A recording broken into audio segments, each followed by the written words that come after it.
আপোনালোকে বাৰু ৰিলেশ্যনশ্বিপক লৈ কনফিউজনত আছে নেকি? মানে ধৰক ৰিলেশ্যনশ্বিপত আপোনালোকৰ দূৰত্ব আহিছে, ভুল বুজাবুজিৰ সৃষ্টি হৈছে, বা ধৰক বহুত দিন কথা হোৱা নাই। তেতিয়াহ'লে মই আজি আপোনালোকৰ কাৰণে ইউনিভাৰ্চৰ ফালৰ পৰা টাইম কাৰ্ডৰ সহায়ত এটা গাইডেন্স ল'ব বিচাৰিছোঁ। আপোনালোকে কাৰ্ডৰ এনাৰ্জিৰ লগত এলাইন হ'ব কাৰণে মনতে ওম চেণ্টিং কৰিব।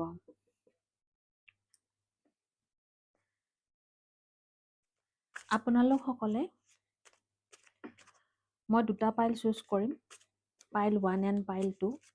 আপোনালোকসকলে মনতে ভাবি ল'ব এটা পাইল, ৱেডাৰ ইট ইজ 1 or 2, আৰু যিজন ব্যক্তিৰ লগত আপোনালোকসকলৰ অকণমান প্ৰব্লেম আহি আছে তেখেতৰ নেমটো মনতে ভাবি ল'ব এবাৰ।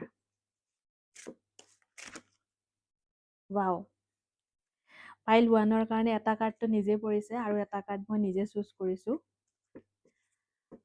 আৰু পাইল 2ৰ কাৰণে মই লৈ আছোঁ। দুটা কাৰ্ড লৈছোঁ পাইল 2ৰ কাৰণে। এইখন হৈছে পাইল 1 আৰু এইটো হৈছে পাইল 2। তো আপোনালোকে এই দুটাৰ মনতে ভাবক, পাইল 1 আৰু পাইল 2। তো যিসকল ব্যক্তিয়ে পাইল 1 চুজ কৰিছে তেখেতসকলৰ কাৰণে মই ক'ব বিচাৰিছোঁ যে ফাৰ্ষ্ট কাৰ্ডটোত আহিছে ইন 25 ডেজ। 25 দিনৰ ভিতৰত, 25 ডেজৰ ভিতৰত আপোনালোকে ৰিলেশ্যনশ্বিপটোত এটা খুব ধুনীয়া খবৰ পাব। আৰু এটা কাৰ্ড আহিছে, তাত আহিছে যে উইদিন 7 মান্থছ।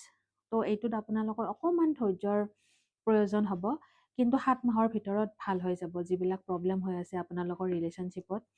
আকৌ মই পাইল 2ৰ কাৰ্ড দুটা লৈছোঁ, যিসকল ব্যক্তিয়ে পাইল 2 চুজ কৰিছে। তো প্ৰথম কাৰ্ডটো আহিছে উইদিন 5 মান্থছ। তো 5 মাহৰ ভিতৰত আপোনালোকৰ ৰিলেশ্যনশ্বিপ ঠিক হৈ যাব, বা খুব ধুনীয়া আপোনালোকে খবৰ এটা পাব ৰিলেশ্যনশ্বিপত।